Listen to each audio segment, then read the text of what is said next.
ठीक है। सबसे पहला टॉपिक जो कि हम परावर्तन अपवर्तन पढ़ रहे हैं और ये सारा चीज डिपेंडेंट किस पे है, प्रकाश पे है। तो सबसे पहले आइए जानते हैं कि प्रकाश क्या है, प्रकाश की परिभाषा क्या है, प्रकाश को हम कैसे परिभाषित करते हैं। तो सभी बच्चे जानते हैं कि अगर हम किसी कमरे में हों और कमरा बंद हो, कहीं से प्रकाश आने की कोई जगह न हो या रात का समय हो, तो रात के समय में यदि हम बिजली कट जाती है तो क्या देखते हैं कि अंधेरे कमरे में हमको कुछ नहीं दिखाई देता है। दिखाई देता है? नहीं दिखाई देता है।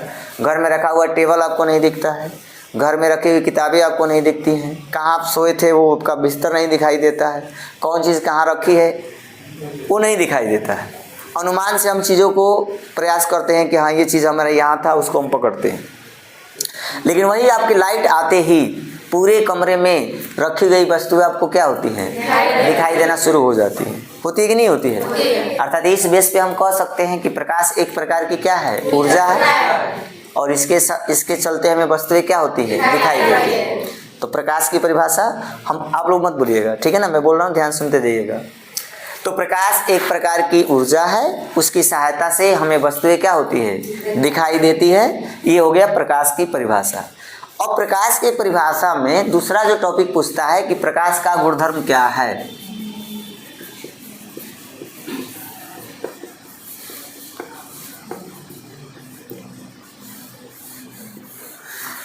तो प्रकाश का गुणधर्म क्या है ये आप अच्छी तरह से जानते हैं, पढ़ चुके हैं, नहीं पढ़े हैं फिर से ये समझते हैं। देखिए प्रकाश के प्रॉपर्टीज में क्या क्या आपको याद रखना है। पहली बात, प्रकाश सीधी रेखा में चलता है। प्रकाश कैसे चलता है? सीधी रेखा में चलता है। अर्थात आप देखेंगे कि एक बिंदु ये है और एक बिंदु ये है, दो बिंदु पर, एक बिंदु से लाइट निकल कर जाएगी तो दूसरे बिंदु तक कैसे जाएगी, स्ट्रेट जाती है, सीधी जाती है।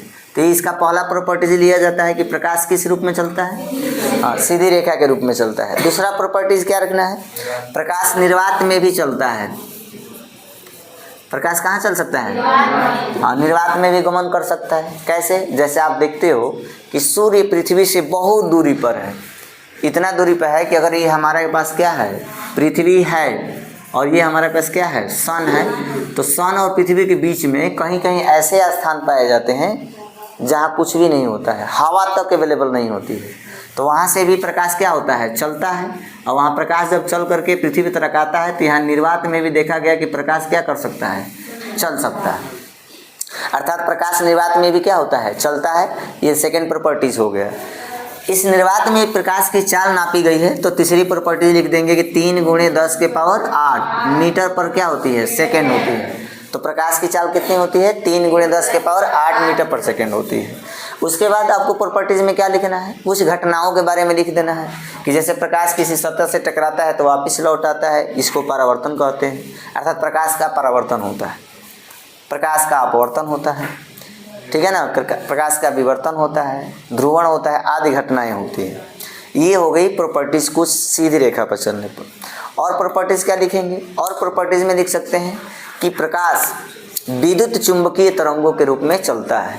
एक वैज्ञानिक हुए हाइगेन, और हाइगेन ने बाद में चल के ये प्रूफ किया कि प्रकाश सीधे रेखा में नहीं चलता है, प्रकाश तरंगों के रूप में चलता है। और बाद में चलकर फाइनली ये तय हुआ कि जो तरंगे होती हैं प्रकाश की, वो कौन सी तरंगे होती हैं, विद्युत चुंबकीय तरंगे होती हैं। तो प्रकाश विद्युत चुंबकीय तरंगों के रूप में चलता है। ये इसकी प्रॉपर्टी हो जाती है कि प्रकाश विद्युत चुंबकीय तरंगों के रूप में चलता है। उसके बाद इसके साथ एक और घटना घटती है, प्रकाश विद्युत प्रभाव की घटना घटती है, ठीक है ना। तो प्रकाश का प्रकाश विद्युत प्रभाव होता है, अर्थात किसी धातु के प्लेट पर पड़ती है। देख रहे हैं ना, सोलर का ज़माना चल रहा है। सोलर कैसे काम करता है, कहते हैं धूप हुआ नहीं है, धूप हो इतनू तो सोलर काम करे, धूपे नहीं के बोलते क्या सोलर काम करे, कहते हैं कि नहीं कहते हैं। इसका मतलब सूर्य से क्या मिलता है, प्रकाश, और वो प्रकाश जाके कहाँ पड़ता है, सोलर पे, और सोलर पर जब पड़ता है तो हमको क्या मिलती है, लाइट, करंट मिलती है ना। तो करंट को हम हिंदी में क्या कहते हैं, विद्युत। ये प्रभाव किसके चलते हुआ, प्रकाश का, तो प्रकाश विद्युत क्या कहते हैं, प्रभाव। तो प्रकाश का प्रकाश विद्युत प्रभाव होता है। एक प्रॉपर्टीज आपको और याद रखनी है, दृश्य प्रकाश का तरंग दैर्घ्य 4000 एंगस्ट्रॉम से 8000, ठीक है। तो इस तरह से प्रकाश की प्रॉपर्टीज क्या हो जाती है, खत्म। लाइट क्या है समझ गए, प्रकाश की प्रॉपर्टी लिख लेंगे ना। उसके बाद दो तरह की वस्तुओं के बारे में स्टडी करना बताता है, दीप्त और अदीप्त। हम देखते हैं कई तरह की वस्तुएं अपने आसपास देख रहे हैं। जैसे आप यहीं पे देखिए क्या क्या देख रहे हैं, हमको देख रहे हैं, बोर्ड को देख रहे हैं, दीवार को देख रहे हैं, मोबाइल भी है, बैग भी है, किताबें हैं, बहुत सी वस्तुएं आप देख रहे हैं, नहीं देख रहे हैं। ऐसे हम अपने दैनिक जीवन में आसपास बहुत तेरे ऐसी वस्तुओं को देखते हैं। उन वस्तुओं को प्रकाश के संदर्भ में दो भागों में क्या किया गया है, बांटा गया है। एक ऐसी वस्तुएं जो खुद ही प्रकाश को उत्सर्जित करती हैं, जो खुद ही प्रकाश को निकालती हैं, जिनसे खुद ही प्रकाश निकलता है। तो जिनसे प्रकाश निकलता है वे वस्तुएं स्वयं दिखाई देती हैं अपने प्रकाश से। जैसे मैं कहूँ कि एक कमरा है, ठीक है, इस कमरे में एक बल्ब लगा है, एक टेबल लगा है, ठीक है, एक बल्ब, एक टेबल, टेबल पे जो है कुछ चीजें रखी गई हैं, यहाँ पे चेयर भी लगा है मान लो। इसमें तुम गए इन किए, मान लो बल्ब जल रहा है, बल्ब क्या हो रहा है, जल रहा है, बल्ब क्या हो रहा है, जल रहा है। बल्ब यदि जल रहा है तो आप कमरे में क्या देखोगे, बहुत सी वस्तुओं को देखोगे। अगर बल्ब जल रहा है बच्चों तो बल्ब दिखाई देगा, आपको ये कुर्सी दिखाई देगी, आपको टेबल दिखाई देगा, लैंप भी दिखाई देगा। अब बल्ब के जलते बंद होते ही सारी वस्तुएं दिखना क्या हो जाएंगी, बंद हो जाएंगी, हो जाएगी ना। तो देखिए जब ये बल्ब जल रहा था तो क्या बल्ब दिख रहा था, हाँ। अब बल्ब किसके प्रकाश से दिख रहा है, स्वयं के प्रकाश से दिख रहा है। तो बल्ब को हम क्या कहेंगे, दीप्त। ये जो दिख रही है टेबल, कुर्सी, ये सारी वस्तुएं, ये किसके प्रकाश से दिख रही हैं, बल्ब के। अगर बल्ब बुझ जाएगा तो कुछ भी नहीं दिखेगा, मतलब ये बल्ब पे ही निर्भर है।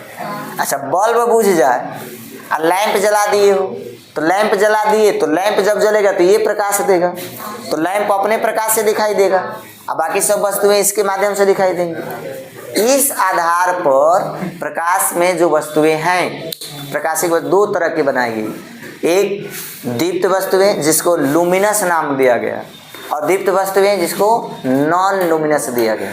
तो कई तरह की वस्तुएं हो गई, दो तरह की। उसके बाद माध्यम को बांट दिया गया। माध्यम क्या है, माध्यम तीन प्रकार का होता है। गमन के आधार पर प्रकाश जैसे चलता है उस बेसिस पे माध्यम को कितने वर्गों में बांटा गया है, तीन। एक ऐसा माध्यम जिन माध्यमों में प्रकाश का अधिकांश भाग आर पार निकलता है उसे हम क्या बोलते हैं, पारदर्शी माध्यम बोलते हैं।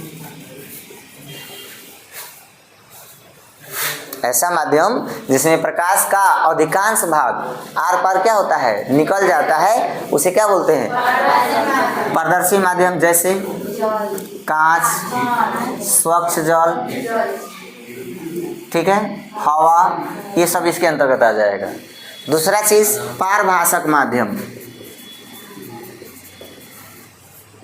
अभी जो सीजन चल रहा है ठंडी का, देख रहे हो सुबह सुबह उठते हैं तो दूर तक दिखाई क्या छाया रहता है, कोहरा। तो कोहरा में हम क्यों नहीं देख पाते हैं, कोहरा में इसलिए नहीं देख पाते हैं कि कोहरा किस प्रकार का माध्यम है, पारभाषक माध्यम है। लाइट जाती है लेकिन बहुत कम मात्रा में जाती है, ठीक है। तो जिन माध्यमों के आर पार प्रकाश का गमन कम मात्रा में हो उसे हम किसके अंतर्गत रखते हैं, पारभाषक। तो कम मात्रा में गमन किस में होगा, कुहासा में होगा। तेल से अगर कोई कागज भीग जाए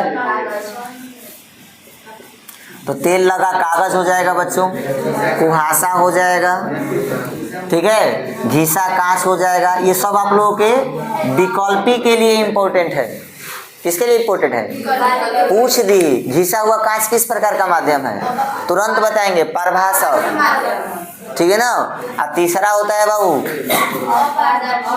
अपारदर्शी। अपारदर्शी में लकड़ी आ जाएगा, ठीक है ना, किताब आ जाएगी, दीवार आ जाएगा। माने कुल मिला करके बच्चों जिसके हम आर पार नहीं देख सकते हैं जिसके हम आर पार नहीं देख सकते हैं उसको क्या बोलते हैं? अपारदर्शी। क्या बोलते हैं? और इसमें बहुत से ऐसे वस्तु है, बताओ अब हम हमारे बॉडी के आर पार देख पाओगे? नहीं, बॉडी क्या हो जाएगी? अपारदर्शी। समझ में आ रहा है बाबू? इस दीवार को पलटा के बात लोकता नहीं, क्या लोकता? कौन माध्यम हुई? अपारदर्शी। नहीं क्या बुझा? समझ में होता नो। अब प्लास्टिक क्या होगा?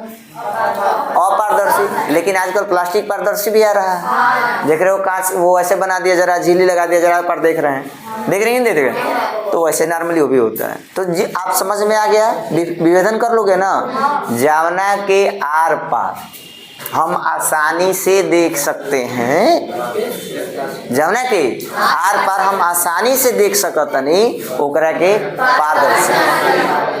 जिकरा के आर पार देखी स्पष्ट ना दिखाई दे, पारभाषक। जवना के आर पार बिल्कुल ही नहीं देख पाओ। समझ में आ गया? कितने तरह के माध्यम? पारदर्शी, पारभाषक, अपारदर्शी। क्लियर है बच्चों? चलिए, सारी चीज समझ में आ गया। लाइट एक प्रकार की ऊर्जा है जिसकी सहायता से हमें वस्तुएं, इसके निम्न गुणधर्म होते हैं। प्रकाश सीधी रेखा में चलता है, प्रकाश निर्वात में चलता है। प्रकाश की निर्वात में चाल 3 × 10⁸ मीटर पर सेकंड होती है। प्रकाश का दृश्य प्रकाश का तरंग दैर्घ्य 4000 से 8000 होता है, ठीक है ना? और उसके बाद प्रकाश विद्युत चुम्बकीय तरंगों के रूप में चलता है, ठीक है ना? प्रकाश का प्रकाश विद्युत प्रभाव होता है, प्रकाश का परिवर्तन भी होता है, अपवर्तन भी होता है, विवर्तन होता है, ध्रुवण होता है, आदि घटनाएं होती है। समझ में आ गया? वस्तुएं कितनी प्रकार की? 2 प्रकार की, दीप्त और दीप्त वस्तुएं। ऐसी वस्तुएं जो स्वयं प्रकाश का उत्सर्जन करती हैं, दीप्त कहते हैं। जैसे जलता बल्ब। कौन सा बल्ब? हाँ, जलता बल्ब किसके अंतर्गत आएगा? दीप्त। सूर्य किसके अंतर्गत आएगा? हाँ, अदीप्त। बुझा बल्ब, बुझा बल्ब, चंद्रमा, पृथ्वी, ये सब किस में आएगा? अदीप्त में आएगा। प्रकाश के लिए ये चीजें इंपॉर्टेंट हो गई, ठीक है? आप पूछ दे कि ये बताइए कि प्रकाशिक माध्यम कितने प्रकार का होता है? हाँ, तो प्रकाश के गमन नहीं, प्रकाशिक माध्यम में 2 ही प्रकार होता है जिसमें गमन करता है। एक होता है पारदर्शी, एक पारभाषक। ये प्रकाशिक माध्यम नहीं है, ये तो अप्रकाशिक माध्यम है जिसको अपारदर्शी कहते हैं। लेकिन प्रकाश के गमन के आधार पर, प्रकाश के गमन के आधार पर माध्यम को 3 वर्गों में क्या किया? क्लियर हो गया? ये समझ में आ गया है? अब हम आते हैं अपनी स्टडी। जो सबसे पहले इंपॉर्टेंट पहला हेडिंग क्या लिखा गया है? परावर्तन। परावर्तन क्या है?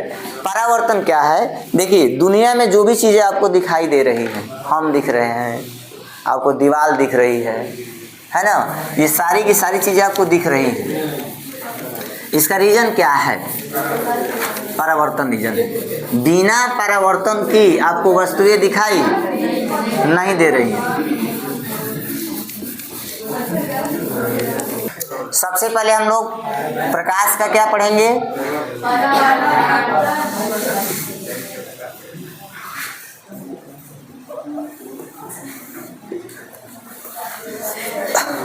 रिफ्लेक्शन ऑफ लाइट, अंग्रेजी में इसको बोलते हैं रिफ्लेक्शन ऑफ लाइट।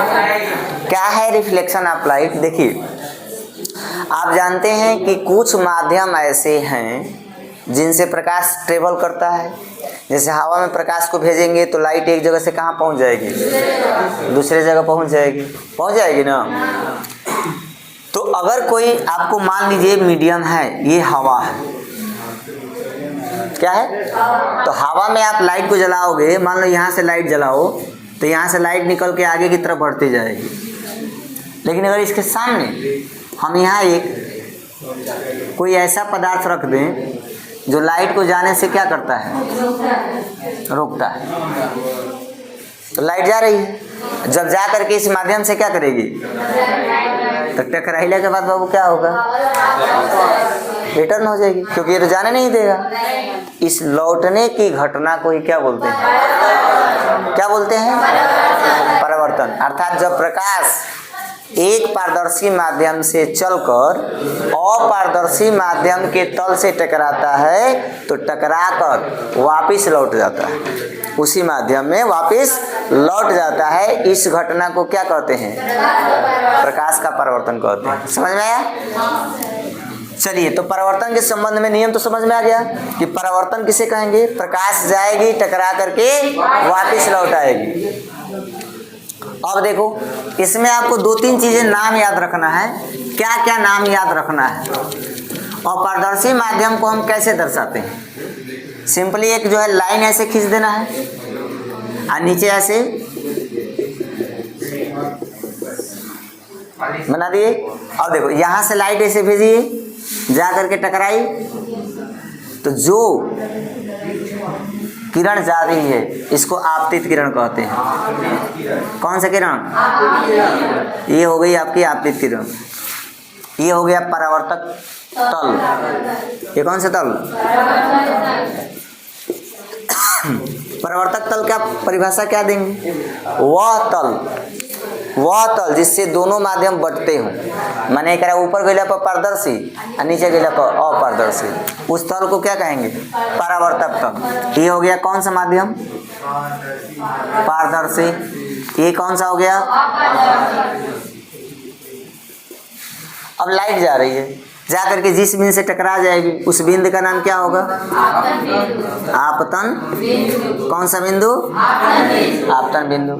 जिस बिंदु पर पड़ी है ना, उस बिंदु के लिए अगर इस बिंदु से लंबवत रेखा खींच देंगे तो इसको अभिलंब कहते हैं। क्या कहते हैं? अभिलंब। अभिलंब आपतित के बीच के कोण को आपतन कोण आई। आपतन कोण। कौन सा कोण? कौन सा कोण? हाँ, आपतन कोण। ठीक है ना? यहाँ से रिटर्निंग ऐसे चली जाएगी लाइट, इसको बोलते हैं परावर्तित किरण। कौन सी किरण? और यहाँ अभिलंब और परावर्तित किरण के बीच को परावर्तन कोण। कौन सा कोण? ये किससे डिनोट करते हैं? आर। याद हो गया? लिखना पड़ेगा। तो ये हो गया प्रकाश का परावर्तन। क्लियर हो गया? जब लाइट जाती है किसी पारदर्शी नहीं, किसी अपारदर्शी माध्यम के तल से टकराती है, तो टकरा करके पुनः अपने ही माध्यम में वापस लौट आती है। इस घटना को प्रकाश का परावर्तन बोलते हैं। ठीक है ना? जिस बिंदु पर जाकर के टकराती है उस बिंदु को आपतन बिंदु कहते हैं। जाकर टकराने वाली किरण को आपतित किरण कहते हैं। उस बिंदु पर खींचा गया लंब अभिलंब कहलाता है। अभिलंब और परावर्तित किरण के बीच के परावर्तन कोण, ये आपतन कोण। ये समझ में आ गया? अब देखो, परावर्तन 2 प्रकार का होता है। कितने प्रकार का? एक परावर्तन के कोई पूछ देगा कि परावर्तन कितने प्रकार का होता है, पहले परावर्तन का नियम जान लो।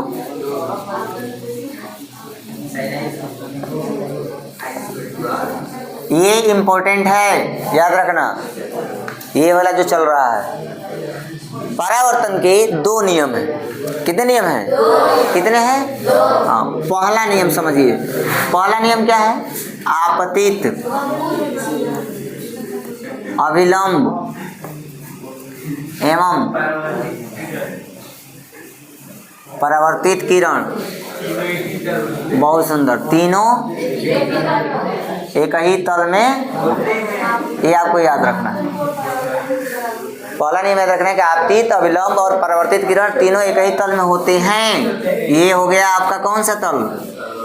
परावर्तक तल। ये लाइट गई, ऐसे पड़ी अभिलंब, ऐसे गई, ये आई, ये आर, ये आई है, ये गई।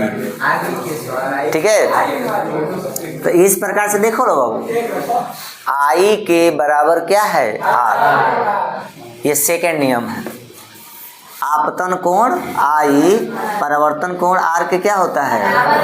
मतलब सिंपल लिखना है कि आपतन कोण आई का मान परावर्तन कोण आर के बराबर होता है। उसके बाद आप पढ़ेंगे कि परावर्तन के प्रकार कितने प्रकार का होता है। बात विस्तृत कहाँ होता है? विस्तृत न। देखिए, ये 2 प्रकार का होता है। पहला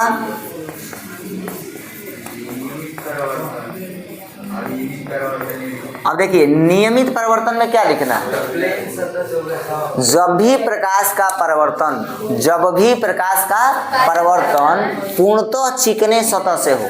जैसे देखा होगा तुम लोगों ने कि क्रीम लगाने पर आदमी क्या हो जाता है, सुंदर दिखता है। अच्छा, ब्राइड बनेगी, ब्राइड ना तुम लोगों की, तो बड़ा उस दिन देखना वो अच्छी दिखेगी, है ना। करियो रही तो गोर लोग गले कि रीजन क्या होता है? रीजन होता है कि चेहरे पर इतना लीपा पोती होता है। ऐसा बात है कि यदि आप लोग जानते हैं तब भी सुनिए, ऐसा नहीं है कि आप लोग बोलेंगे तो अच्छा लगेगा, नहीं लगेगा अच्छा। चेहरे पे जब हम लगाते हैं ना क्रीम, तो जो हमारे चेहरे में खुरदरापन होती है, आपको पता है ना, आपकी स्किन में dot dot dot dot dot dot है, छिद्र बोलते हैं, रंध्र बोलते हैं, वो आप जब लगाते हैं ना, लिपापोती करते हैं, तो वो रंध्र क्या हो जाते हैं, हाँ, गड्ढा जो छोटा मोटा गड्ढा भी होता है वो भी क्या हो जाता है, प्लेन हो जाता है, प्लेन हो जाता है। अब प्लेन सतहों पर जो परिवर्तन होता है, वो परिवर्तन कौन सा होता है, नियमित। लाइट आएगी, जिस डायरेक्शन से आएगी ना, सभी एक डायरेक्शन से एक डायरेक्शन में चली जाएगी। तो बोलेंगे कि जब प्रकाश का परिवर्तन किसी नियमित सतह से हो, देखो जी बहुत इंपॉर्टेंट टॉपिक है, ध्यान से देख लो बच्चों। लाइट आ रही है, आ करके ऐसी सतह से टकरा रही है जिसकी सतह पूर्णतः क्या है, चिकनी है, पूर्णतः चिकना।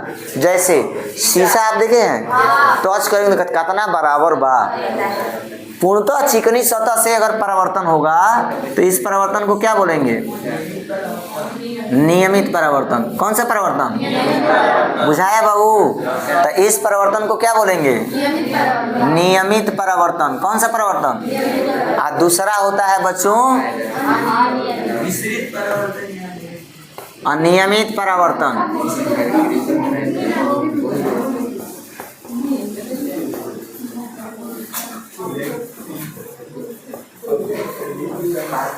तो ध्यान दो, अनियमित परिवर्तन, जैसे दीवार से लाइट का परिवर्तन हो रहा है, तो दीवार का सतह कैसा है आपका, खुरदुरा है, ये खुरदुरा है ना, आप ऐसे हाथ लगाओ तो पता है हाँ उबड़ खाबड़ बा।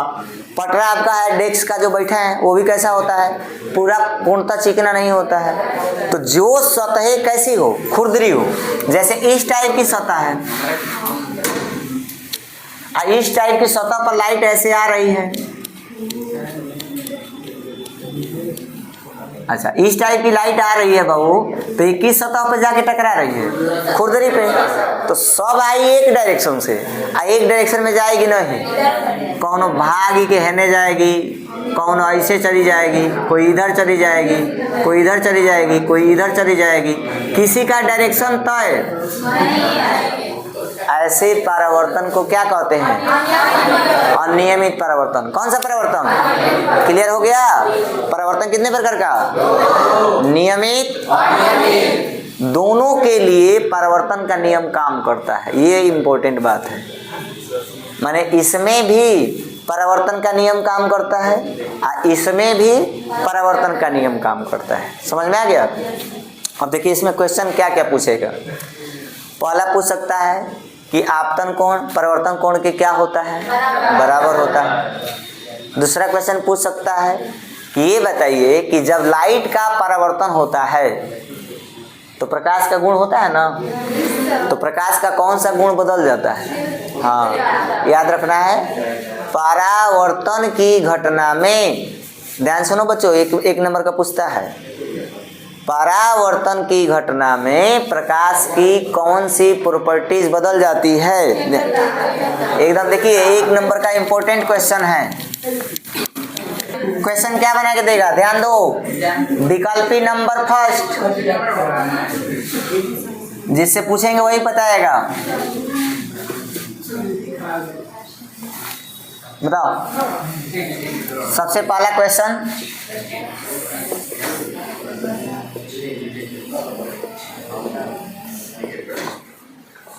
किसी से पूछना नहीं है, बताओ खड़े हो जाओ। हाँ सबसे पहले विकल्पी ये पूछेगा कि प्रकाश का निर्वात में चाल कितना होता है, 3 × 10 के पावर, बहुत सुंदर, भर लोगे ना। दूसरा विकल्पी में क्या पूछेगा, दूसरा विकल्प में पूछ सकता है कि दृश्य प्रकाश का दृश्य प्रकाश का तरंग दैर्घ्य होता है कितना? 4000 से। बहुत सुंदर, याद हो गया ना? कर लोगे ना इसको? तीसरा प्रॉपर्टीज, तीसरा विकल्प क्या पूछेगा आपसे? तीसरा पूछेगा कि आपतन कोण किस कोण के बराबर होता है? आपतन कोण किस कोण के बराबर होता है? बहुत सुंदर, बता दोगे ना? आई किसके बराबर होता है? 4 नंबर विकल्प क्या पूछ सकता है ऐसे? प्रकाश परावर्तन के पदार्थ, परावर्तन के बाद प्रकाश का क्या बदल जाता है?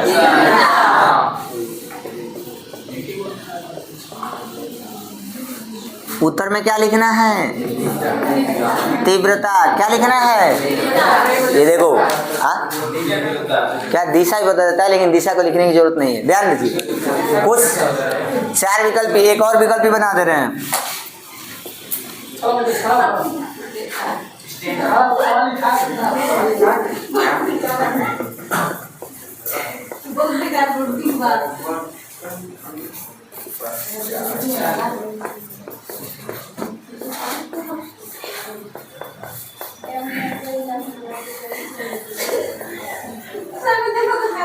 इसका जवाब दीजिए।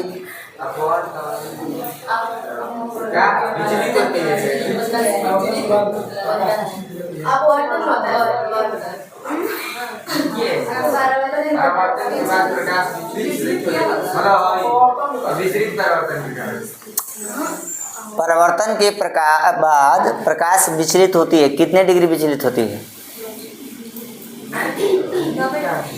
90 डिग्री विचलित होती है।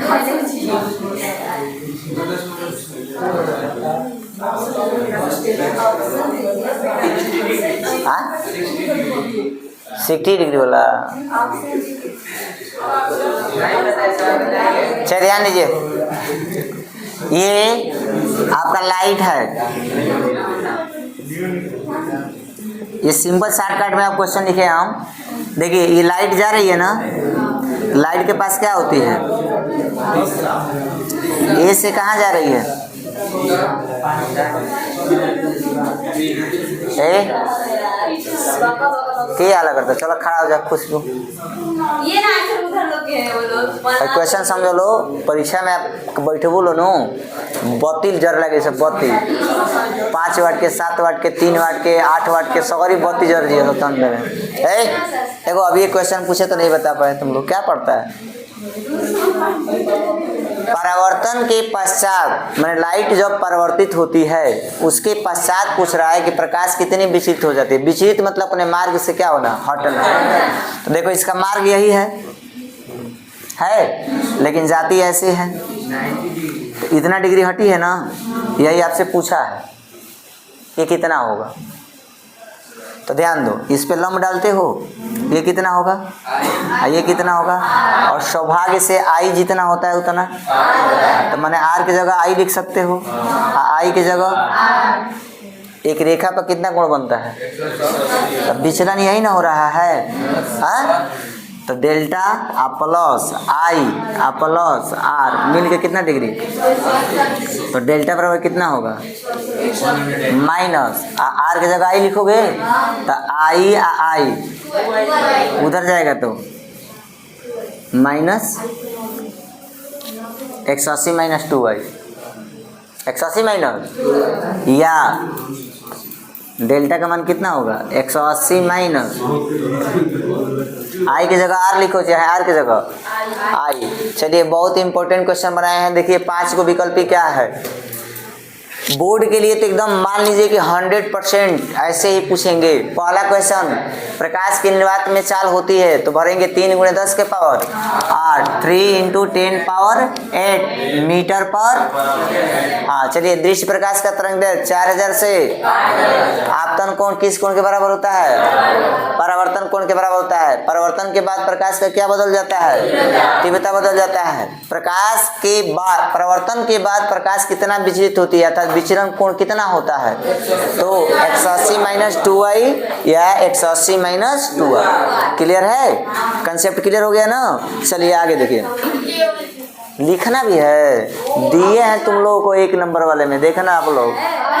अरे है, प्रकाश दर्पण पर क्या होता है, आपतित होता है, उसे क्या कहते हैं, बिंब या वस्तु कहते हैं। जैसे देखो दर्पण हुआ, जैसे अपने घरे शीशा देख रहे बोलो, कहते शीशा लगा रहेला, ऐसा शीशा के सामने हमने खड़ा हो जानी जा, अपन फोटो लौके लगेला, तो मान ला जी कोनो बिंदु बा, तो यही बिंदु से लाइट जाई के दर्पण में पड़ता, तो जावना बिंदु से लाइट जाके दर्पण पर पड़ता, वो बिंदु के ही क्या कहल जाला, उस बिंदु को क्या कहते हैं, वस्तु कहते हैं। अब प्रतिबिंब किसे कहेंगे, ध्यान दीजिए, प्रतिबिंब का परिभाषा क्या होगा। और भाई दर्पण से लाइट, वस्तु से लाइट गई और जाके दर्पण से टकराई, तो टकरा के वापिस आई नु, परावर्तन के पश्चात, किसके पश्चात, जैसे ये परावर्तन है, यहाँ से लाइट आई है, यहाँ टकराई है, तो ये इधर गई और ये इधर गई, तो ये दोनों दिशा में गई है ना, तो ये तुमको लग रहा है ना कि कभी नहीं काटेगी, लेकिन इसको पीछे की तरफ मिलाओगे तो क्या करेगी, काटती हुई प्रतीत होगी। इसी को हम लोग क्या बोलते हैं, इसको प्रतिबिंब बोलते हैं। क्या बोलते हैं, अच्छा ऐसा दर्पण होता है तो ऐसे भी लाइट आती है, ऐसी स्थिति में काट भी देती है। तो 2 तरह का प्रतिबिंब देखने को मिलता है, एक रियल में काटने वाली, देख लो रियल में लाइट काटत रही सो, आज रियल में लाइट नहीं से काटत, जहाँ रियल में काटती है ओकरा के वास्तविक ना आभास, जहाँ रियल में काटी वास्तविक, और जहाँ काटती हुई प्रतीत होगा आभासी को हम काल्पनिक भी कहते हैं। ये हो गया वास्तविक, क्या हो गया,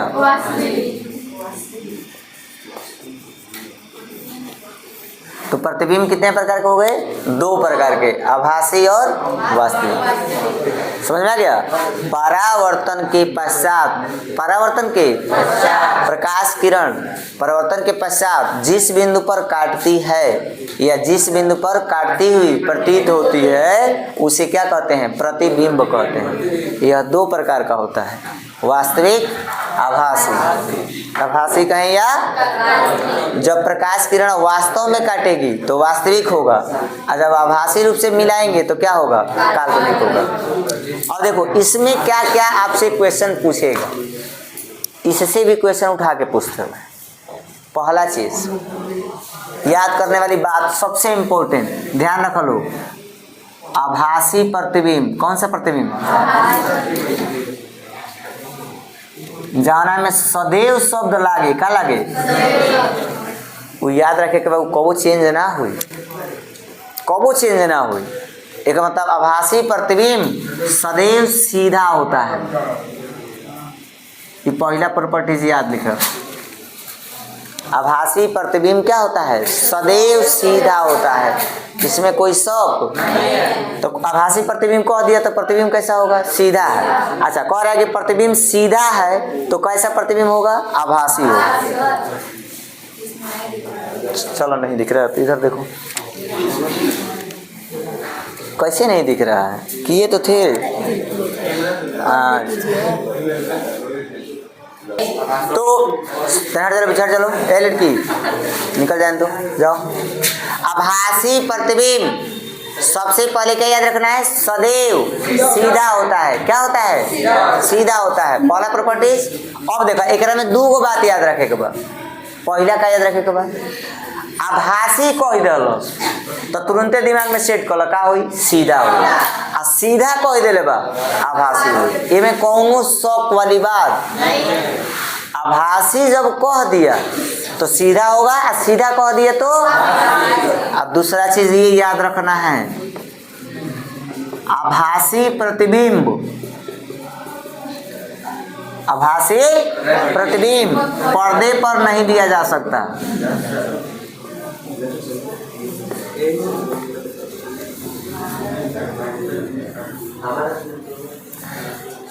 आभासी आभासी प्रतिबिंब को, कौन से प्रतिबिंब को? आभासी प्रतिबिंब को पर्दा पर हम नहीं ले सकते हैं। माने जी पर्दा लगाई बो ऐसे की तो पर्दा पर कुछ लौकी हो की ना, क्यों? क्योंकि इसका प्रतिबिंब हम कहाँ बनाते हैं? नेत्र में। आंख में बना होता है, महसूस यहाँ करते हैं, ये यहाँ बना होता है, यही महसूस होता है। तीसरा चीज याद रखना है, वास्तविक प्रतिबिंब सदैव उल्टा होता है। याद रख लो, वास्तविक का होला उल्टा होला। उल्टा का मतलब मुड़ी ऊपर बा तो मुड़ी कहाँ हुई? नीचे। कब? जब कौन प्रतिबिंब बनी? चम्मच देखे बड़ लोग, नया नया चम्मच चढ़ला तिलक दहेज में, वो चम्मच के देखिए लेके जाएगा हृदय तो हम उल्टा लोग नहीं, तो वो कौन सा प्रतिबिंब है? वास्तविक है। कैसा है? समझ में आई बात? अच्छा, इसको हम पर्दे पर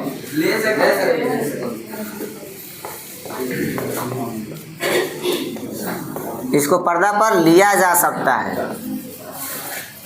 क्लियर हो गया? बिंब किसे कहेंगे? तो जिस बिंदु से प्रकाश दर्पण पर आपतित होता है उसे क्या कहते हैं? बिंब या वस्तु कहते हैं। परावर्तन के पश्चात जिस बिंदु पर प्रकाश किरण मिलती है या मिलती हुई प्रतीत होती है उसे प्रतिबिंब कहते हैं। यह दो प्रकार का होता है, आभासी या काल्पनिक, वास्तविक। जहाँ पर मिलती हुई प्रतीत होती है आभासी प्रतिबिंब बनता है, और जहाँ पर वास्तव में मिलती है वहाँ वास्तविक प्रतिबिंब होता है। समझ में आ गया? चलिए आगे हम लोग पढ़ेंगे दर्पण के बारे में।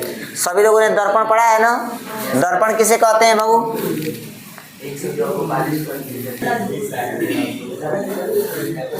मिरर।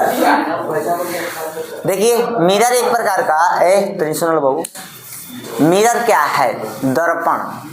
दर्पण एक ऐसा मतलब वस्तु कह सकते हैं, ऐसा वस्तु है या ऐसा सिस्टम है या ऐसा निकाय है जो काफ़ी हमारे जीवन के लिए क्या है? इम्पोर्टेंट है, सबसे ज़्यादा इम्पोर्टेंट है। कहीं जाना होता है तो बिना शीशा में चेहरा देख ले नहीं जाते और चले जाते हो। हाँ तो लड़का लोग चला जाता होगा, ठीक है ना लेकिन आजकल के लड़के तो और घर से बाहर नहीं निकल रहे हैं, सबसे पहले उनको शीशा और ककही चाहिए, ठीक है ना? वही बात हुआ। चलो बैठे।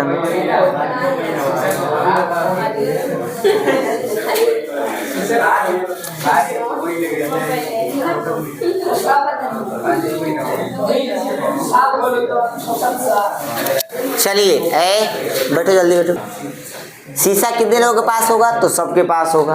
हर घर में शीशा बा, केहू के घरे छोट शीशा बा, केहू के घरे बड़ शीशा बा। शीशा गाड़ी में भी बा, बाइक में भी शीशा लागल बा। चार चक्का देखबो तो ड्राइवर चला रहा है, उसके बगल में भी शीशा लगा होता है जिसमें जा करके आप अपना चेहरा क्या करते हैं? देखते हैं। ओकरा के हिंदी में दर्पण कहते हैं, अंग्रेजी भाषा में मिरर कहते हैं, ठीक है ना? और मिरर क्या है आप जानते हैं? मिरर को बनाने के लिए, किसको बनाने के लिए? मिरर को बनाने के लिए कांच एक मटेरियल होता है, उसका लिया जाता है। कांच ले करके करते कैसे? देखिए कांच ले करके सबसे पहले उसको मेल्ट किया जाता है, पिघला दिया जाता है। पिघला देंगे ना तो लिक्विड में कन्वर्ट हो जाएगा, और लिक्विड में जब कन्वर्ट हो जाएगा तो किसी भी बर्तन में आप रखोगे ना, किसी भी बर्तन में रखोगे तो जो उसकी सतह होगी ना, ऊपरी सतह एकदम बराबर होगी। क्योंकि द्रव जो होता है, द्रव की आप सतह देखिएगा, किसी नदी को देखिएगा, शांत नदी होगी तो जितना होगी ना हर जगह एक लेवल में दिखाई देगी। ऐसा नहीं होगा कहीं पानी का सतह ऊंचा होगा, कहीं पानी का सतह ऐसा नहीं होगा। किसी भी बर्तन में रखिएगा। इसीलिए पहले शीशे को क्या करते हैं? मेल्ट कर देते हैं, पिघला देते हैं। जितना मोटा कांच दर्पण बनाना होता है उतनी मोटाई में क्या करते हैं? लिक्विड फॉर्म में बर्तन में रख करके उसको सांचा में रख करके या ठंडा कर देंगे। ठंडा करेंगे तो क्या हो जाएगा? जम जाएगा। क्या हो जाएगा? जम जाएगा। और जब जम जाएगा तो उसकी एक सतह, कोई एक सतह को क्या करते हैं? पालिश करके और दूसरी सतह को परावर्तक बना देते हैं, नियमित परावर्तित हो जाती है। और इस प्रकार का बना जो ऑब्जेक्ट होता है उसी का नाम क्या होता है? तो दर्पण क्या है? किसी कांच की एक सतह को पूर्णतः पालिश कर दे, तो पालिश करके दूसरी सतह को परावर्तक बना दिया जाए, पूर्णतः परावर्तक बना दिया जाए, तो इस प्रकार की बनी युक्ति को क्या कहते हैं? दर्पण कहते हैं। चलो खड़े जाओ ना मिठू, खड़े हो जाओ। हाँ बोल, खड़े हो जाओ, बताओ, खड़े हो जाओ। हाँ बोल रहे हैं, बताओ दर्पण किसे कहते हैं? मिरर कहते हैं। और परिभाषा बताओ, क्या लिखोगे परीक्षा में? हाँ, बुखार लगल बा, इनमें बुखार से का मतलब बा? मुकेश पढ़ हुआ, चल सुना लो, पढ़, बहुत भोज मस्ती, 1 मिनट टाइम में पढ़ा जाओ। तो यदि किसी कांच की एक सतह को पूर्णतः क्या कर दिया जाए? पालिश कर दिया जाए, अब पालिश करके दूसरी सतह को पूर्णतः क्या बनाया जाए? परावर्तक बनाया जाए, तो इस प्रकार की बनी युक्ति को क्या कहते हैं? दर्पण।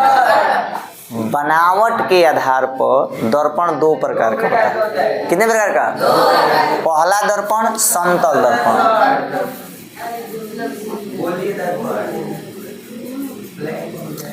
और दूसरा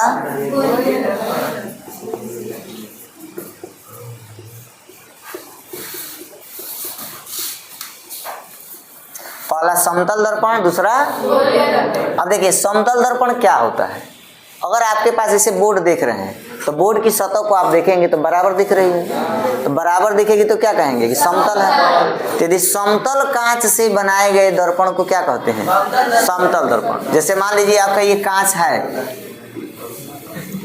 ये कांच, इसका सतह बराबर है, तो इसके एक भाग को क्या कर दिए?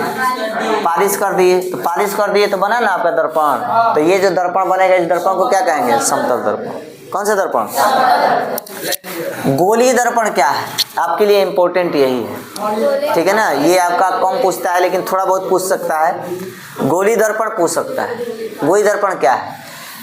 अगर मान लीजिए कि जैसे देखो, ये आपका के परफ्यूम मर लेगा हो,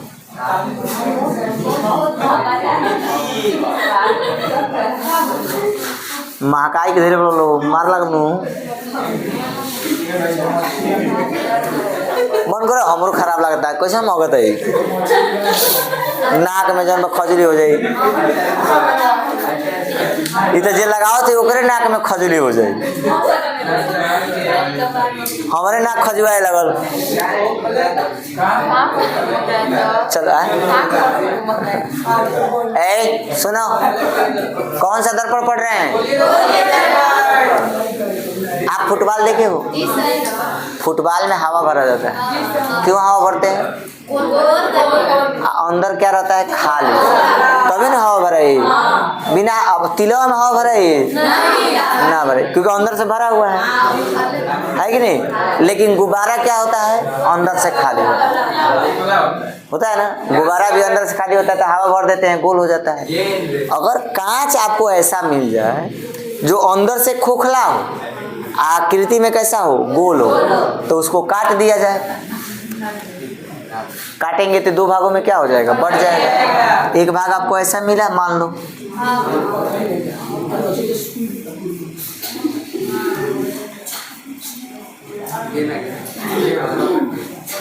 तीन जगह काल से बैठाई तो हम शांति चिंता मत कर लो। तारा के सबसे पहले आगे बैठाई,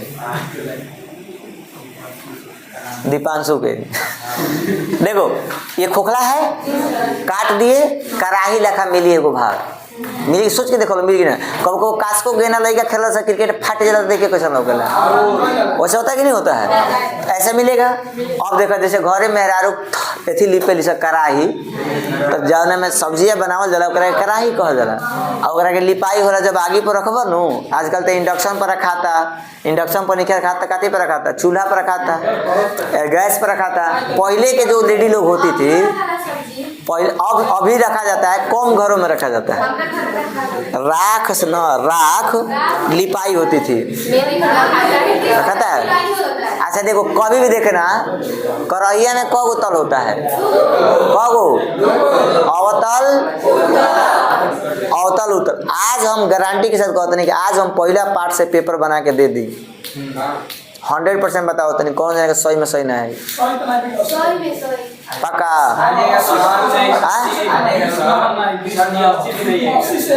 चलिए 80 आ जाएगा ना तो मेरी तरफ से हर एक बच्चे को एक एक समोसा फ्री। ठीक है, संडे को हम दे रहे हैं पेपर पहला पार्ट का। चलिए ना वो पूरा पेपर पहला पार्ट के टाइम खत्म होता है यार। बहरी के सतह पालिश कर देंगे, बहरी का जो करहिया लिपाला उभरा हुआ तल का पालिश कर रहे हैं ना, उभरा हुआ तल का पालिश कर सकते हैं तो उसको हम बोलेंगे कि उतल है। क्या है? दबा हुआ भाग का पालिश करेंगे क्या होगा? उल्टा। हई भाग के पालिश करो बोलू मार दो लो अवतल पीटे बोलो का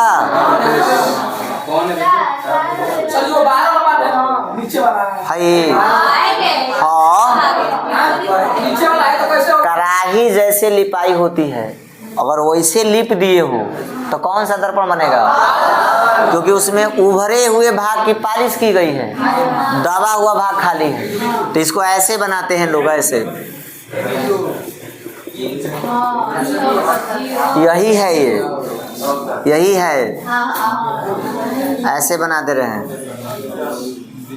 देखो बाहर से लिपा पोती हुआ है, ऐसे वाला भाग कटबो तो ऐसे निकली नू, एकरा में अंदर से पालिश कर देबो उतल हो जी। तो एकरा के हेतर दिखा दियल जी, अंदर से पालिश कैसे दिखाएंगे तो क्या बनेगा? उतल। समझ में आ गया? और देखा लो, काल हम सबसे पहले बता दे रहे हैं 5 गो चीज सुनेंगे। एक तो जितना पढ़ाए हैं ये सुनेंगे, ठीक है? होता ई कौन बड़ा हो, ई कौन बड़ा, कौन बड़ा नहीं 10 में बड़ा। चलो दूसरा चीज, जितना बताए उतना याद करके आना है। दूसरा चीज, गोलीय दर्पण से संबंधित परिभाषा क्या क्या है ये पूछता है। जैसे गोलीय दर्पण पढ़ लो, अवतल होता है, उतल होता है, इसके संबंध में तो उनसे परिभाषा पूछे। जैसे देखो लो का परिभाषा पूछी,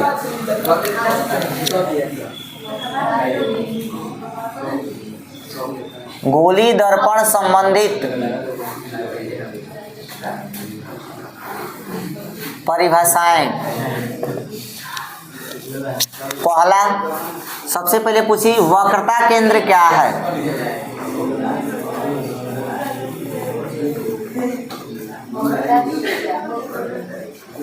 वक्रता त्रिज्या क्या है? उसके बाद ध्रुव क्या है?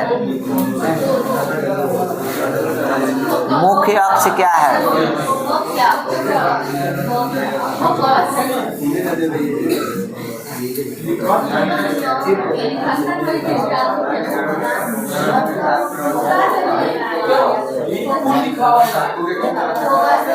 फोकस दूरी के बाद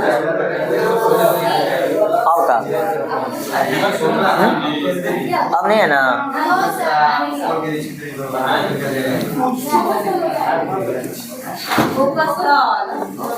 हाँ बहुत बढ़िया, फोकस तल।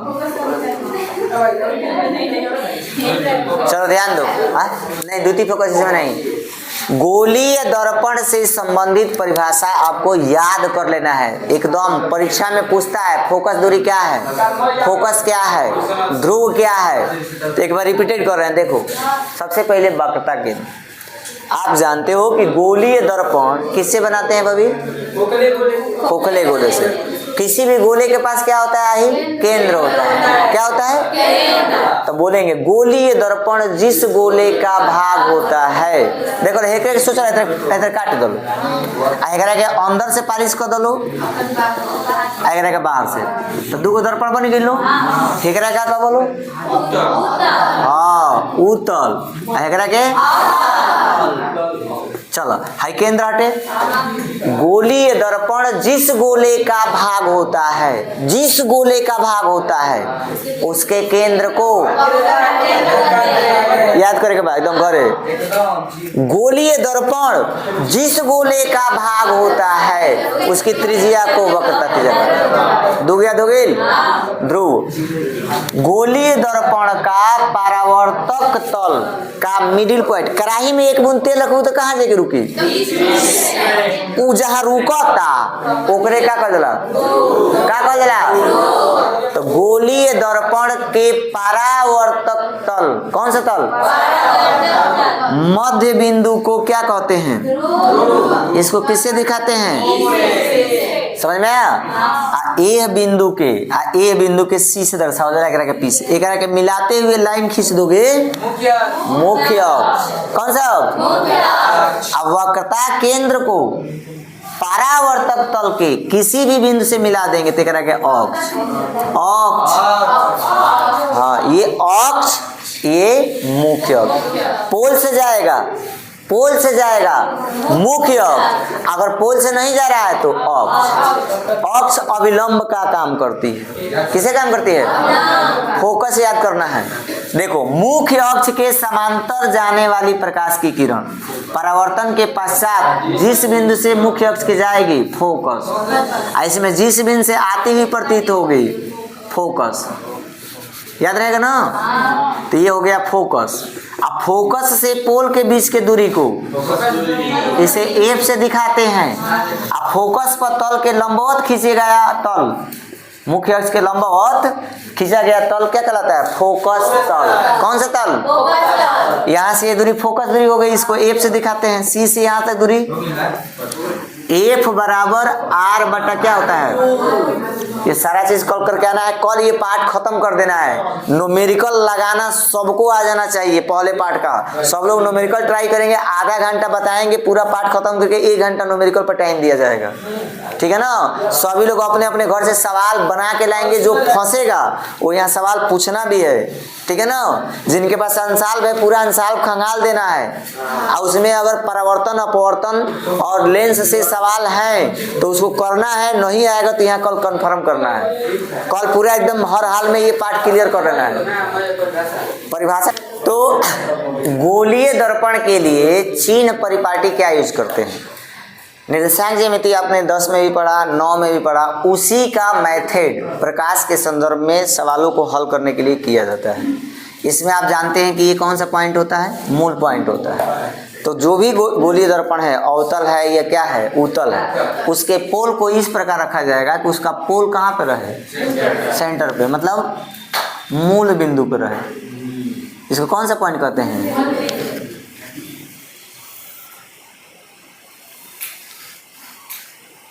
अब इसको अंदर से पालिश कर देंगे तो उत्तल बन जाएगा, अब बाहर से पालिश करेंगे तो क्या भाभी? इधर देखो सर, ये कौन सा पॉइंट हो गया? पोल। अब देखो इसके इधर जो भी दूरी नापोगे ना प्लस, इसके इधर जो भी दूरी नापोगे, ऊपर नापते हो तो प्लस और नीचे नापते हो तो। याद रखना, वस्तु को हमेशा दर्पण से बाईं ओर रखा जाता है। हमेशा दर्पण के आगे मतलब बाईं ओर रखेंगे। कहाँ रखेंगे? तो यहाँ देखो बोर्ड पे, यहाँ पे हमने वस्तु को रखा, तो ये हो गया वस्तु ए और बी। तो इसकी लंबाई ऊपर की तरफ है ना, तो हाइट ऑफ ऑब्जेक्ट, आइए जो जितना दूरी पर दर्पण के ध्रुव से रखे हैं उसको किसे दिखाते हैं? इसमें अब प्रतिबिंब जो बनता है ना, अभी आपने देखा है कि दर्पण में जो प्रतिबिंब बनता है आभासी भी बनता है, वास्तविक भी बनता है। वास्तविक बनता है तो दर्पण के आगे बनता है, आभासी बनता है तो दर्पण के पीछे। ये दोनों स्थिति बनता है, आगे भी बनता है पीछे भी बनता है। पीछे बनता है तो सीधा होता है, कोई जरूरी थोड़ी नहीं। आगे प्रतिबिंब छोटा नहीं बनता है, आगे तो छोटा भी बनता है, बराबर भी बनता है, बड़ा भी बनता है। वो तो डिपेंड करता है सी और किस पर? एफ पर। हम तो एक बात समझा रहे हैं, इसके पीछे भी पीछे बड़ा बनता है उत्तल दर्पण में, अवतल में। उत्तल में ना छोटा बनता है। एक स्टेज समझ रहे हैं, तो पीछे बनेगा तो भी दूरी भी से इधर से आएंगे, आगे बनेगा तो भी क्या करेंगे, लेकिन इसमें एक बात तय हो जाएगी कि अगर प्रतिबिंब दर्पण के आगे बना है तो आगे बना है तो वो दूरी माइनस में होगी, अब पीछे बना है तो अच्छा दर्पण के पीछे बनेगा तो ये तो तय है कि आभासी बनेगा, आभासी कहे या काल्पनिक है, तो आभासी के लिए भी का मान हर हाल में क्या लेना है माइनस, अरे प्लस, वास्तविक के लिए भी का मान हर हाल में क्या लेना है, क्लियर है। तो ये चीज आपको याद कर लेनी है। वस्तु की दूरी सदैव ऋणात्मक होगी, तो इसमें इंपॉर्टेंट क्या है कि वस्तु की जो दूरी है सदैव ऋणात्मक होती है।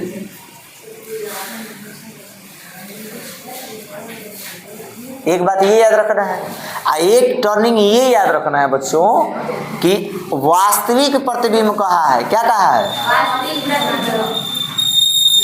तो वास्तविक प्रतिबिंब दर्पण के कहाँ बनेगा आगे। अब वो जब दर्पण के आगे बनेगा ना तो वो दूरी किस में नापते हैं माइनस में। तो वास्तविक प्रतिबिंब की स्थिति में वस्तु की प्रतिबिंब की दूरी, किसकी दूरी, प्रतिबिंब की दूरी भी क्या लेते हैं, हाँ ऋणात्मक होती है। थर्ड स्टेप में याद रखेंगे वास्तविक के बाद क्या आएगा, काल्पनिक को आभासी भी कहता है। मजाक नहीं, पढ़ाई करो, बोर्ड पे पढ़ा रहे हैं ना हम। काल्पनिक कहेगा या क्या कहेगा, आभासी कहेगा, तो ये दोनों स्टेज में प्रतिबिंब पीछे ही बनेगा। काल्पनिक के ही आभासी कहते हैं, आभासी को ही क्या कहते हैं, काल्पनिक कहते हैं। तो दोनों स्टेज में प्रतिबिंब दर्पण के कहाँ जाएगा, पीछे। अब पीछे वाली दूरी क्या होती है, हाँ, तो काल्पनिक या आभासी प्रतिबिंब के लिए हाँ भी धनात्मक लिखते हैं। भी क्या है, अब उसके बाद दो दूरी और काम पड़ती है, एक इसके फोकस का, तो देखो इसका अवतल दर्पण का फोकस इस साइड होगा और उत्तल दर्पण का फोकस, तो अवतल दर्पण की फोकस दूरी सदैव ऋणात्मक होगी, याद रखना है। इसी में लिख दे रहे हैं अवतल की फोकस दूरी सदैव क्या होगी, हाँ ऋणात्मक, और वो उत्तल की हाँ। ये आपको चार्ट में याद कर लेना है बच्चों कि प्रतिबिंब दो तरह के होते हैं, वास्तविक काल्पनिक। वास्तविक आगे बनता है, काल्पनिक पीछे बनता है। आगे बनेगा इसलिए ऋण होगा, पीछे बनेगा प्लस होगा। U हमेशा वस्तु दर्पण के आगे रहती है इसलिए U का मान हमेशा ऋणात्मक होगा, ठीक है। अवतल दर्पण की फोकस दूरी आगे होगी इसलिए ऋण होगी, उत्तल दर्पण की फोकस दूरी पीछे होगी प्लस होगी। प्रतिबिंब सीधा बनेगा तो ऊपर जाएगा, जैसे ये है तो धनात्मक होगा इसकी लंबाई, और उल्टा बनेगा तो नीचे जाएगा और नीचे की दूरी ऋणात्मक। अब इसी पर ना दो सूत्र आता है, जैसे एगो को सूत्र कहते हैं कि फोकस दूरी एवं वक्रता त्रिज्या में क्या पढ़ना है, संबंध। फोकस दूरी और वक्रता त्रिज्या में क्या पढ़ना है, संबंध। तो इसका संबंध याद रखना बाबू, एफ का जो फार्मूला होता है r/2, एक सूत्र ये आपको हर हाल में याद रखना है, जहाँ एफ गोली दर्पण की फोकस दूरी है, आर गोली दर्पण की क्या है, वक्रता त्रिज्या है। अच्छा एक वक्रता त्रिज्या कह दी कि 40 सेंटीमीटर बा, तो फोकस दूरी कितना हुई 20 जाता है। और कहते कि वक्रता त्रिज्या 30 सेंटीमीटर बा, फोकस दूरी आधा हो जी 15। और कहता कि फोकस दूरी 10 सेंटीमीटर बा, फोकस दूरी 10 सेंटीमीटर बा, तो वक्रता त्रिज्या ने पूछी, फोकस दूरी तो दे दिलस, फोकस दूरी दिले बा तो वक्रता त्रिज्या पूछता, तो ओकरा के डबल कर दिहली, क्या कर दिहली, हाँ r बराबर का हो जाएगा 2f, r बराबर एगो फार्मूला ये याद रख लेना है, ठीक है। एगो फार्मूला दर्पण के लिए होता है, इसको दर्पण सूत्र बोलते हैं। ये 1/f बराबर होता है 1/v और 1/v। अब इसमें तीनों के बारे में आप पहले से ही जान चुके हैं। एफ फोकस दूरी को दर्शाता है, भी प्रतिबिंब की दूरी को दिखाता है, यू वस्तु की दूरी को दिखाता है। तो कई गो दूरी होती है? 3 गो, यू भी एफ। यू वस्तु की दूरी, भी प्रतिबिंब की दूरी, एफ फोकस दूरी। क्लियर हो गया? यही सूत्र पर सवाल आज हम सिखा रहे हैं आप लोगों को। सारे बच्चे लोग सवाल सीखेंगे, प्रयास करेंगे कि सवाल में कोई गड़बड़ न हो, चिन्ह में कोई गड़बड़ न हो। क्योंकि देखिए इसमें चिन्ह में आप गड़बड़ किए, चिन्ह लगाने में क्या किए, गड़बड़ किए, तो आपका नंबर गया। बहुत आसान नहीं आएगा, बहुत हार्ड भी नहीं आएगा, ठीक है ना। 70-80% आसान रहेगा, 10% अपना से थोड़ा सा दिमाग लगाना है, थोड़ी सी पढ़ाई कर लेना है। कि आपके पास एक 40 सेंटीमीटर फोकस दूरी वाला, कितना सेंटीमीटर फोकस दूरी वाला? 40 सेंटीमीटर। 40 सेंटीमीटर फोकस दूरी वाला एक क्या है? अवतल दर्पण है। अब उस अवतल दर्पण की हमको क्या निकालनी है? तो ध्यान से देखो ये सवाल कैसे हल करना है। बहुत ही आसान सवाल है। पहले जो दिया है, हाँ यही तरह परीक्षा में कह कही हो कदा आप फेल हो जाइयो। फोकस दूरी दिया है ना, तो एफ का मान कितना दिया है? यही तरह कह सॉरी हम मैं कोयले रहनी है, हम मोए कोई ले नहीं, हमारा नंबर कम आ गई बा। ऐसा कुछ नहीं होता है, सही सही करके आएंगे तब ना सही नंबर मिलेगा। कर के आने से नहीं मतलब है, सही कर के आने से मतलब है। देखो एफ का मान कितना दिया है? 40 सेंटीमीटर। क्या पूछा है? आर का मान। तो आर बराबर कितना होगा? F by 2। एफ का मान कितना है? आर बराबर सूत्र क्या होता है? 2f होता है ना। एफ बराबर आर बाई 2 होता है। तो ये 2 और 40 तो नहीं, हाँ फोकस दूरी दिया रहेगा बच्चों तो डबल कर देना है। 10 बात 20 हुई, 20 बात 40 हुई, 40 बात 80 हुई, 30 बात 60 हुई, 50 बात 100 हुई, ये तरह हुई। और जब कहेगी वक्रता त्रिज्या 50 बा तब आधा हुई, फोकस दूरी आधा होगा, ठीक है ना।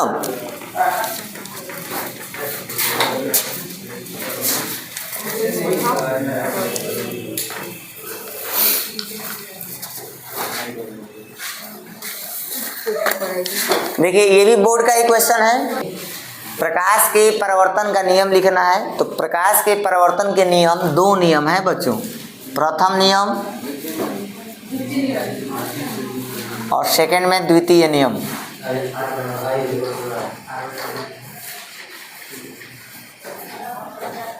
प्रथम नियम में क्या होती है? कल ही बताया गया था कि इसमें जो आप 3 रेज देखते हो, आपतित, अभिलंब, अपरावर्तित, ये तीनों एक ही तल में होता है, ये याद रखना है। आपतित किरण, अभिलंब, अपरावर्तित किरण तीनों एक ही तल में होता है। और सेकेंड नियम में याद रखना है कि आपतन कोण आई, परावर्तन कोण आर के क्या होता है। तो ये 2 नियम आप पूछ रहे थे। 2 नियम लिखने के बाद सवाल आप करेंगे। सवाल कह रहा है कि एक कौन सा दर्पण है? हाँ बहुत सुंदर, अवतल दर्पण है। तो अवतल दर्पण जब बच्चों कहेगा ना तो फिगर बना के करेंगे तो और बेस्ट है। इसमें फिगर नहीं बनाएंगे तो कोई दिक्कत नहीं है, क्योंकि किरण रेखा तो जिक्र नहीं कहा है। तो अवतल दर्पण है, अवतल दर्पण से 10 सेंटीमीटर की दूरी पर, 10 सेंटीमीटर की दूरी है ये, उस पे क्या रखा गया है? वस्तु रखा गया है। तो वस्तु की दूरी को किससे दिखाते हैं? ये कितना सेंटीमीटर है? तो इसका चिन्ह किस में लिखेंगे? माइनस में लिखेंगे। किस में लिखेंगे? उसके बाद दर्पण से कौन सा प्रतिबिंब बन रहा है? ये इम्पोर्टेंट है। देखो प्रतिबिंब कह रहा है कि प्रतिबिंब आभासी है। क्या है? तो आभासी है। कितना दूरी पर बन रहा है? तो भी का मान लिखेंगे कि 20 सेंटीमीटर, आप प्लस लिखेंगे। क्यों? क्योंकि ये कहा है कि क्या है? आभासी के लिए दिमाग में नोट कर लो, भी का मान प्लस में होगा। किसमें होगा? अब कह रहा है कि आप उस दर्पण की क्या निकालिए? वक्रता त्रिज्या निकालिए। आर का मान क्या करिए, तो देखो आर तभी ज्ञात होगा जब आपको एफ ज्ञात होगा। एफ नहीं ज्ञात रहेगा, आर नहीं ज्ञात कर पाएंगे। तो ध्यान दो, चूंकि सूत्र आप पढ़े हो 1/f is equal to 1/v plus 1/e। थोड़ा सा अगर इंटेलिजेंट बॉय है तो आपने रेजिस्टेंस में पढ़ाए थे कि 2 प्रतिरोध रहता है, तो डायरेक्ट रेजिस्टेंस का मान निकालने के लिए मैंने डायरेक्ट फोकस निकालना होगा, तो यू में भी से गुणा कर देंगे और यू में भी को जोड़ देंगे। इसमें आपको ज़्यादा दिक्कत नहीं होने वाली है, ये डायरेक्ट आपका मान निकाल के दे देगा बिना ताम झाम का, बिना ताम झाम का। चलिए रखिए, अतः इसी को लगा रहे हैं एफ बराबर, ध्यान से देखो बाबू, यू कितना दिया है -10 हो गया, गुणा करना है तो गुणा लगा दीजिए। भी कितना दिया है 20, अब बाटा यू का मान -10 और प्लस भी का मान, इसको हल कर दीजिए। भाई देखिए 20 दाम में कितना होता है, 20 दाम में 100 होता है। अब 20 में से 10 कम हो जाएगा, 10 है ना आएगा, 1 0 से 0 क्या होगा, तो फोकस दूरी कितना आया -20 सेंटीमीटर। समझ में आया बच्चों? लेकिन हमको फोकस दूरी नहीं निकालना है, हमको क्या निकालना है, वक्रता त्रिज्या। अतः आर बराबर कितना हो जाएगा बताइए, अतः आर बराबर 2f, तो 2 एफ का मान कितना निकाले हो 20, चिन्ह लिखने की जरूरत नहीं है, 20 दूनी तो वक्रता त्रिज्या कितना होगा बताइए, तो माइनस में आएगा। लेकिन यहाँ अवतल जब कह दिया रहता है ना भाभी, सवाल में खुद ही कह दिया है कौन सा दर्पण है, अवतल दर्पण है, तो आप यहाँ नहीं भी लिखेंगे तो कोई दिक्कत नहीं है। वो तब ज्ञात किया जाता है जब नहीं दिया हो ये अवतल है कि उत्तल है, तब उतना ध्यान देने की क्या होती है, जरूरत होती है। यहाँ ऑटोमेटिक यहाँ कह दिया कि अवतल है, तो यहाँ तो एफ का मान माइनस में निकला ही है, कर लोगे ना। चलो नोट कर लो जिसको कर कि 15 सेंटीमीटर फोकस दूरी वाले कौन सा दर्पण है, फिर अवतल का है। अवतल दर्पण में फोकस दूरी हमेशा माइनस में होगी, इसमें कोई शक नहीं है। तो ध्यान से देखिए इस सवाल को कैसे करना है। इस सवाल में करना है 15 सेंटीमीटर फोकस दूरी है, तो एफ का मान कितना हो गया 15 सेंटीमीटर, और चिन्ह में क्या लगाएंगे माइनस। 15 सेंटीमीटर फोकस दूरी के अवतल दर्पण कहाँ है, तो अवतल दर्पण की फोकस दूरी क्या होती है माइनस में होती है, तो एफ का मान कितना हो गया -15 सेंटीमीटर।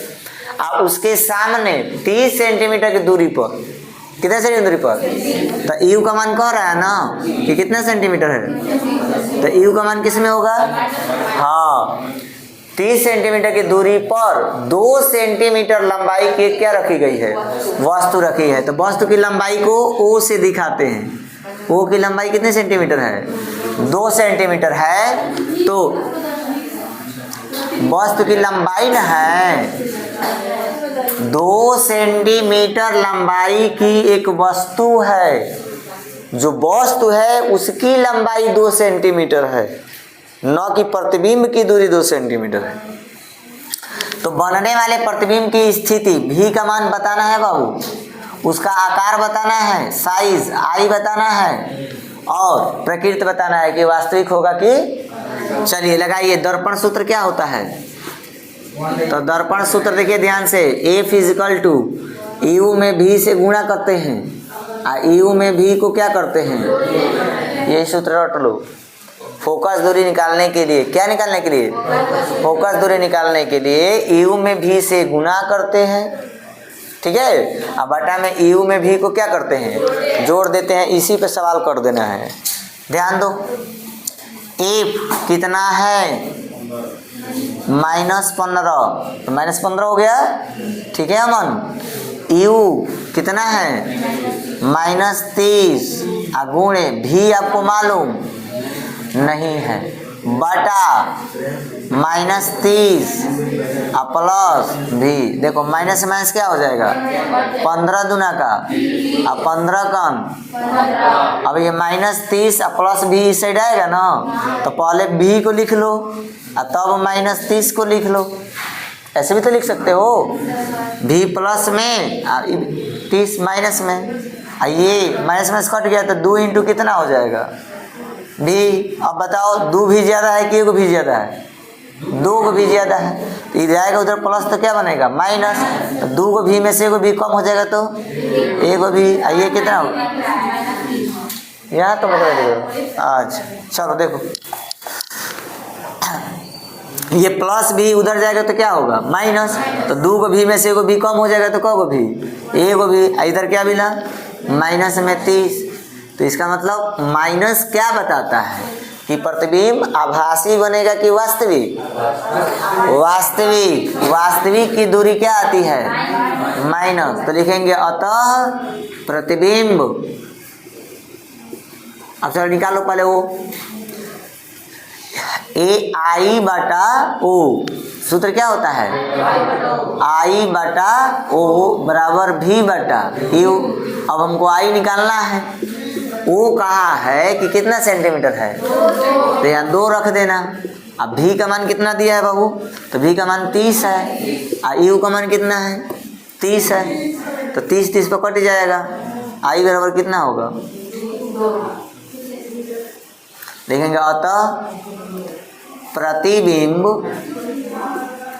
चलो भी का मान निगेटिव है तो दर्पण के आगे कि दर्पण के पीछे। हाँ तो प्रतिबिंब दर्पण के आगे, दर्पण के कितना सेंटीमीटर दूरी पर, माइनस ना लिखा जाए आगे लिख दे लो नो, वही से देख के लिख लो। हाँ 30 सेंटीमीटर दूरी पर। अब देखो आभासी आगे बनेगा तो क्या होगा वास्तविक, वास्तविक एवं उल्टा तथा कौन सेंटीमीटर का बनेगा, समझ में आ गया। चलो नोट कर लो,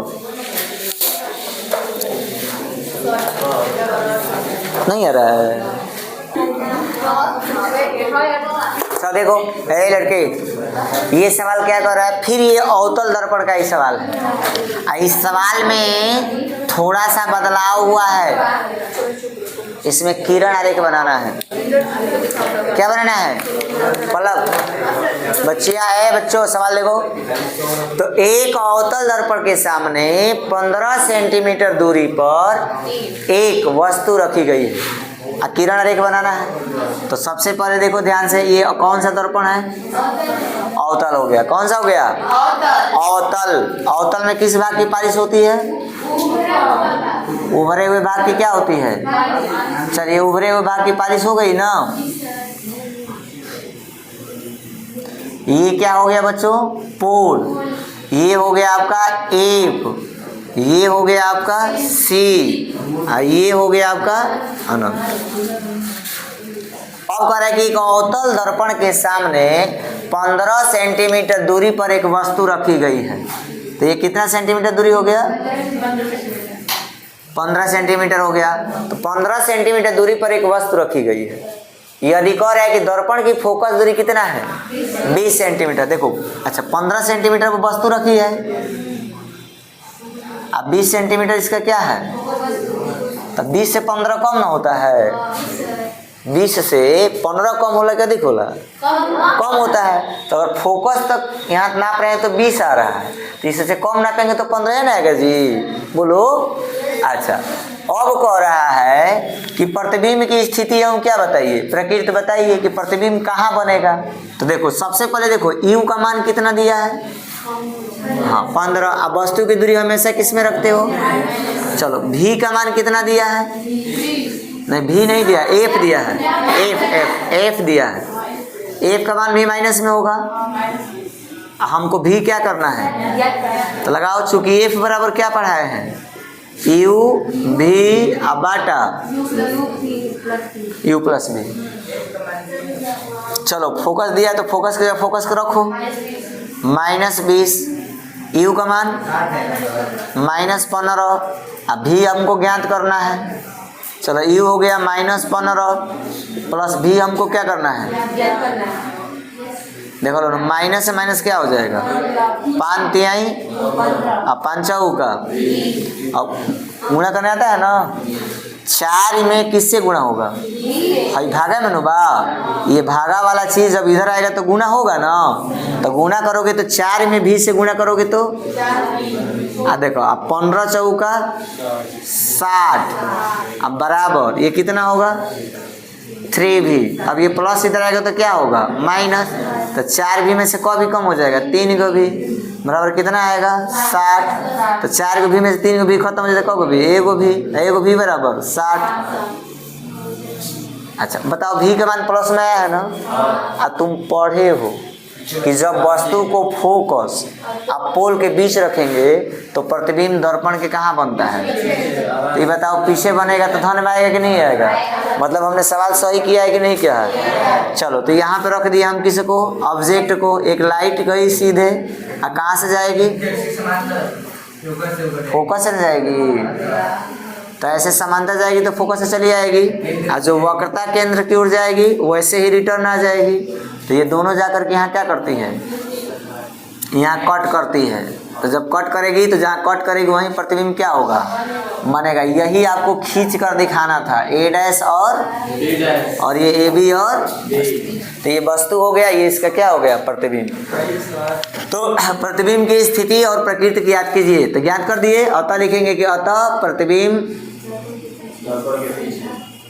दर्पण के पीछे कितना सेंटीमीटर दूरी पर 60 सेंटीमीटर दूरी पर आभासी एवं सीधा तथा वस्तु से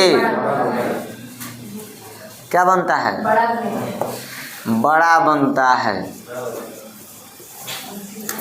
समझ में आ गया। आइए इसका किरण देखो, कर लोगे ना, देखो एक अवतल दर्पण के सामने 15 सेंटीमीटर दूरी पर एक क्या रखी गई है, वस्तु रखी गई। वस्तु कही न बुझी तो यू कहिए लो, क्या कहे बुआ यू, तो यू के मान दे ले कितना 15 सेंटीमीटर, यू के मान हमेशा माइनस में ही लिखाई, इतना ध्यान रखेगा। तो यू के मान कथी में हो गए माइनस में।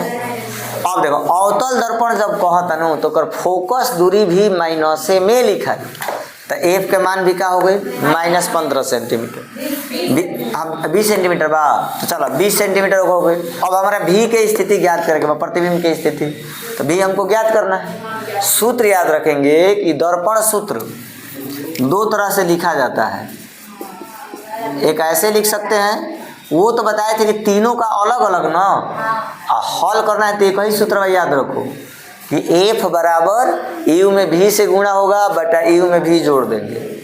और एफ हमको दिया है कितना -20, भी दिया है कितना -15, गुना हो जाएगा भी बटा -15 प्लस बी। अब हे माइनस हाई माइनस का हो जाएगा, कट जाएगा, 5 तिया का 15 5 का, अब ये भागा में इधर आएगा तो क्या होगा गुना, तो 4 में भी से गुना करेंगे तो 4 भी, अब 15 चौका 60, अब बराबर ये 3 है, इंटू में क्या है भी।